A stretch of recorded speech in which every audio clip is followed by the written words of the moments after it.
Greetings, everybody, and welcome to another edition of AUHSD Future Talks.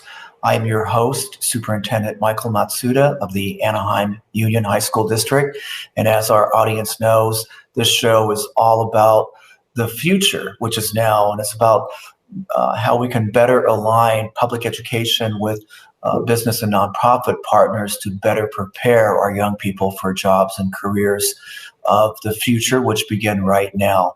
We have been blessed to have many outstanding guests who are committed to building a better institutional alignment for careers and jobs. And today we have Katherine Bihr, Dr. Katherine Bihr, who is the Vice President of Programs and Education for the TGR Foundation, a Tiger Woods charity. Kathy has been with the organization since its very inception, and thousands of young people have benefited, as well as teachers have benefited from the TGR training, as well as their approach to hands-on learning. So, Kathy, welcome to the show. Thanks. I'm so happy to be here with you. Kathy is a longtime educator in public education and former principal. And I always start the show, Kathy, with, kind of who are you and what is your driver and why did you end up with running a wonderful national organization like TGR?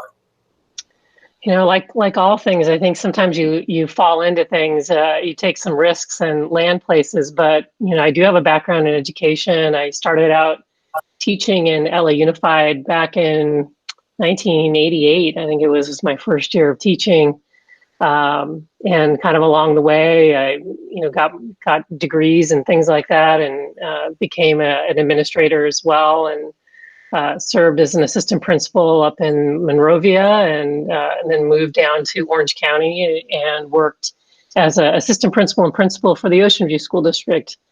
And about the time I was finishing my doctorate, job description kind of came across my desk that was looking for a director of education for TGR Foundation. And I read the job description and I thought, looks really interesting. And I felt like at that point in my lifetime, it was okay for me to take a risk and try to learn a little bit more and see how maybe you can work outside of the box a little bit of education. Sometimes we get really stuck in bureaucracy and everything else. And I just wanted to have an opportunity to do something that made sense for kids. So I interviewed for the job with TGR and ended up being the last person standing. And it's been a wonderful ride from the very beginning. I think, Kathy, what's really been amazing about when we've been so blessed to have TGR in our own backyard in Anaheim. Of course, Tiger Woods attended Anaheim schools and he graduated from Western High School. But the concept of sort of applied learning, you guys, I think, were sort of ahead of the curve there, and this concept of, becoming a marine biologist rather than just studying it, or a scientist rather than just studying it. Could you explain to our audience what that means? Sure. When we first started, we really did a lot of groundwork, kind of understanding what types of programs are being offered, not only locally, but nationally, to help young people really get a sense of how do they apply what they're doing in school every day to the real world of work. And that was really our mantra from the beginning was, how do I connect and help kids really get excited about their future by showing them that, school has a useful purpose. And as silly as that sounds, probably for educators, I think, kids have a hard time really understanding, why do I have to be in this physics class? Why do I have to be, take algebra or geometry or whatever the content area might be? And I think what we really tried to do from the beginning was help kids learn how to apply what they're doing in school every day to that real world of work by giving them a lot of hands-on experiences to help them get engaged in their own learning and really start accelerating what they do each and every day so they can get excited about it and really figure out their path, where they want to go and who they want to become. So could you describe, obviously the organization and the type of training that you've initiated has evolved with the times. And I know that we're very excited with to be a partner, especially now. Could you sort of describe what that entails in the partnership with the district, especially the work that you're doing with our junior high teachers? Sure. So, a lot of our classes were designed around these different career concepts. And over time, we had a lot of success early on. I mean, kids really, it resonated with them, what is it going to be like to be an aerospace engineer? Or, hey, I'm really interested in video production. And I think also connecting for them that there are thousands of careers out there, not just one. And so can we give them those experiences and opportunities? Along the way, we realized that, hey, some teachers were coming and observing what we were doing and saying, gosh, that particular student is not engaged in my classroom. How do you get them so engaged in what you're doing? And so we started doing some professional development and professional learning for teachers, really trying to help them learn how we think through and work with kids day in and day out. And have been doing that early on with elementary teachers through our partnerships here in Anaheim, but now also with middle and high school teachers as well. And with Anaheim Union, the fun part has been really trying to put together a training that helps level up everybody's skills. The world has changed so fast, and education sometimes is, glacial in its approach to making change and movement. But that doesn't serve students very well. When they have to be ahead of the game, nowadays, you need to know who and where you want to go. And the kids are accelerating and finding a lot of things on the internet about, different jobs and things like that. But the education process sometimes holds them back. So really working with teachers a little bit to think about how do you upskill a little bit some of the work that you do every day, different pedagogy, but different instructional strategies that you can employ in the classroom, and really make education about partnership with kids. It's about learning together. And, doing away with maybe the hierarchical, sage on the stage, so to speak, of the, teacher being in charge of their classroom, to really helping young people discover things on their own using inquiry. We're teaching kids, people, it's about human-centered design, not just, employing all this knowledge and information. Really put it in the perspective of this is how this is useful. And I think by doing that, we actually make the education process so much better for everybody. I like what you're doing directly with the teachers, because you've had a lot of success as sort of a program that teaches kids hands-on approaches to learning.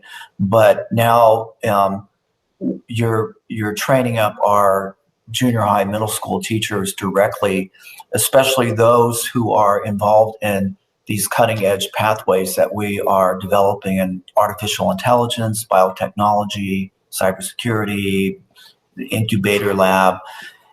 Could you just go a little bit deeper in terms of what that entails and why this is important in terms of trying to integrate a lot of things that you've done as sort of an extracurricular program with students, but now you're bringing that directly into the classroom? Yeah. So I think that, let's just talk philosophically about, the teaching profession and the way that, we're taught and brought up in the system. You and I are not that far away, so we know how we were taught to teach. Yeah. But I think what's missing now is that teachers don't grasp, and I say this gently and respectfully, they don't grasp the idea that their job is not about just delivering content. It is about preparing the future. It's about economic development. The future of our country, the future of our communities is in the hands of teachers each and every day. It's an economic imperative, really.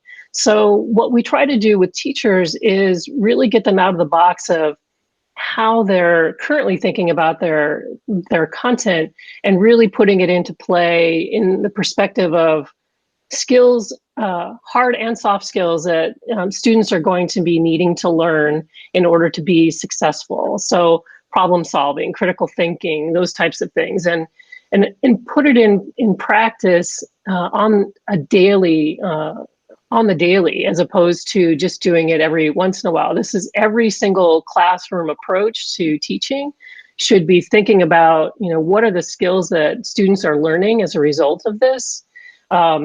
And it can be done through the content that they're teaching as well. So I think, really just trying to flip the switch a little bit for educators to realize it's always been an important role, but it is critical now for us to be able to compete, not only locally, but nationally and globally. We have to rethink the teaching profession and really embrace what teachers can bring to the long term for all of us in this world. So, this whole philosophical shift that needs to happen, that is happening in education, kind of shifting from sort of traditional academic preparedness to this thing called careers, right? Because we were always focused on getting kids into college, which is still really, really important and across this country. But, you mentioned how important education now is to the economic viability of this country in terms of continuing to lead the world. Could you speak a little bit more to that sort of tension that needs to continue to shift from academic and careers? Yeah, and I'll tell you, Mike, that I don't think it's just a problem for K-12 to be solving. I think, universities, higher ed has a huge hurdle to climb and really a box of their own that they have to climb out of as well. I was on a panel not too long ago with a young man who was really challenging whether or not there was value in a bachelor's degree, because there are so many other options for people to get right into the workforce and, economically be able to provide a pretty good living for their family.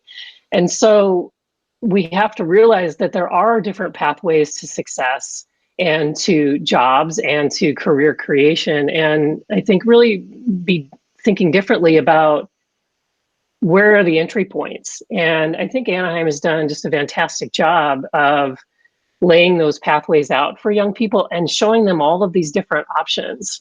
And you see it in the data, right? You see it in the data in terms of the number of kids who are graduating from high school and where they're going and how we're tracking them longer term. So yes, it's happening across the country. There are some critical shifts happening. It's happening quicker in some communities than others.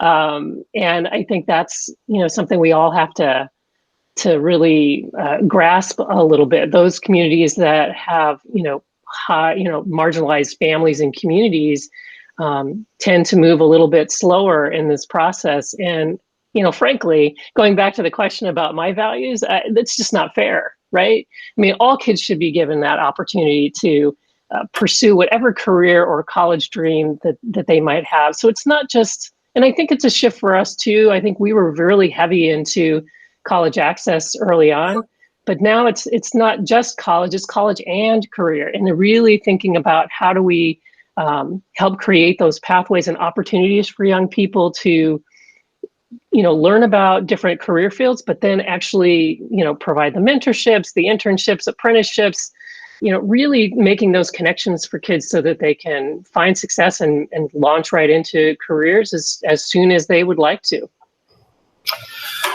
Yeah, I think it's a tough pivot right now because TGR and you personally have been dedicated to helping to support communities of color, students of color, first-generation immigrants. That's a big priority with TGR.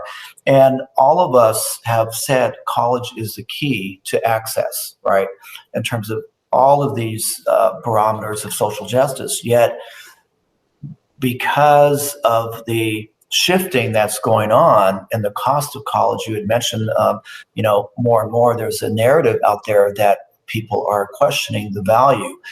And in the world of STEM, especially, which you guys specialize in, the world is moving so quickly. Even a 4 or 5 year time frame, by the time you get your STEM degree from a traditional 4-year institution, it's outdated. And this is why we Google and other big STEM leaders developing their own pathway that really within 3 months you can get a Google certificate and get a job that would normally be equivalent to a bachelor's degree in some of the STEM fields.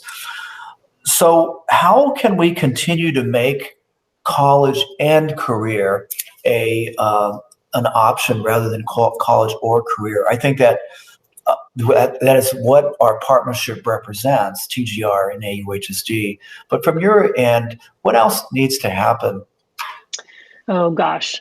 So, I've been beating this drum for a really long time, and I'm thrilled that you're in your role at Anaheim Union. I think what we need to continue to push for are ways to connect learning and education to the business and industry communities that surround us, but not only locally but broadly. So we have to kind of do it all. And keep all of those things in our view.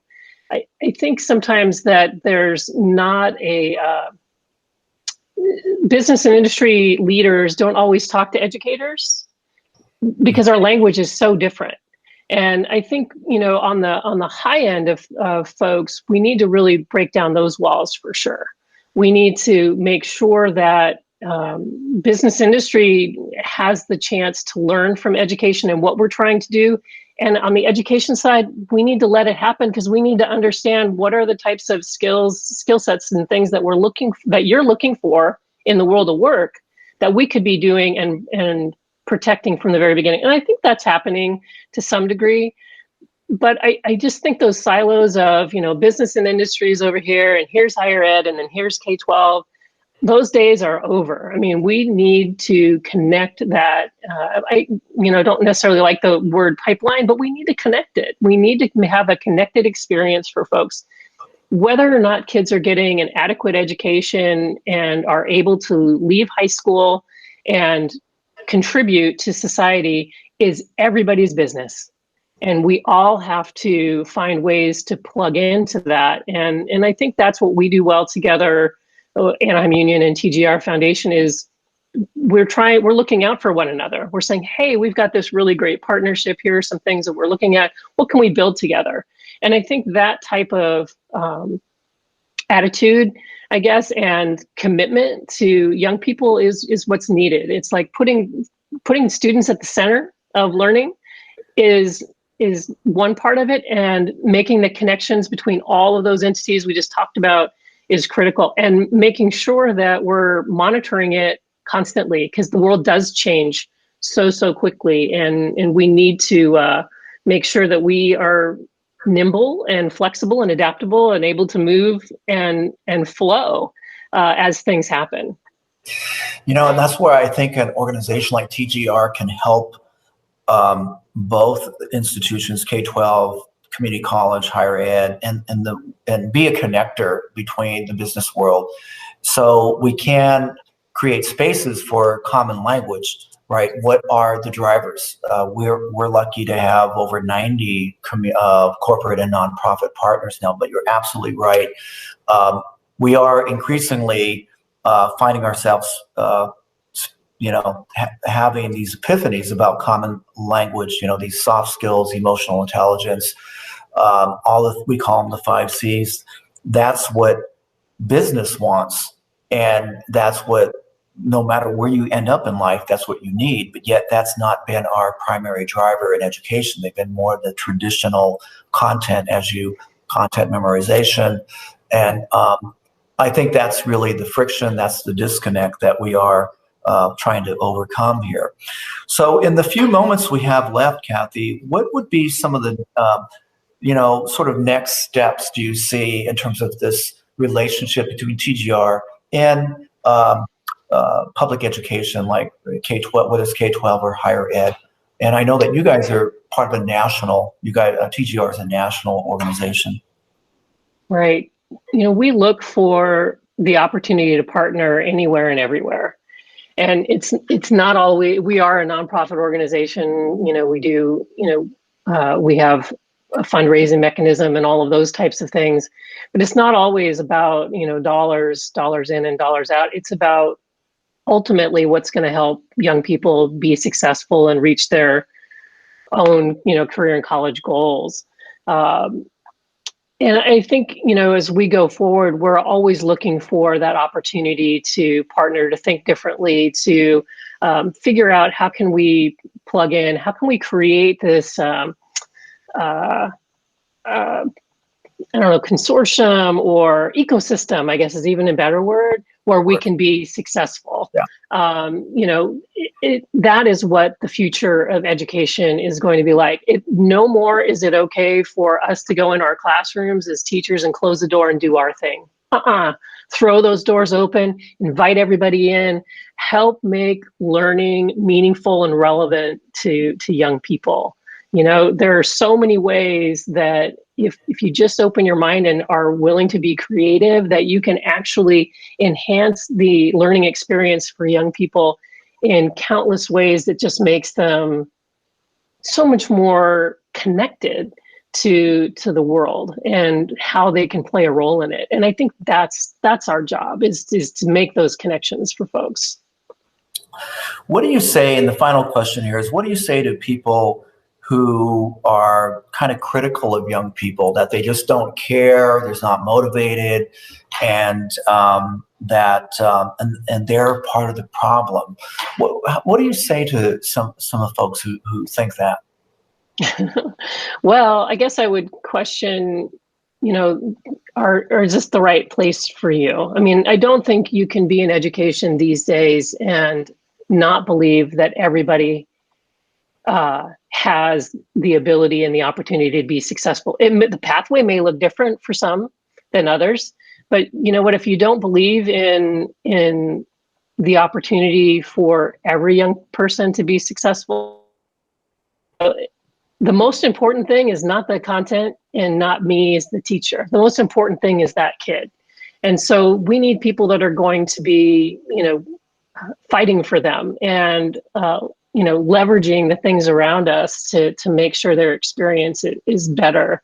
And I think most teachers are that way, but I think sometimes we may need reminding every once in a while that, hey, every child's different, and there are, there are behavior issues. There are all those things that happen. But you know what? Sometimes it's just, you got to spend a little bit more time. It's all about relationships. It is. Workplace and work success is all about relationships. So you know what? If you have to shut things down and back up for a little bit and build that relationship, it actually is going to pay off in the long run.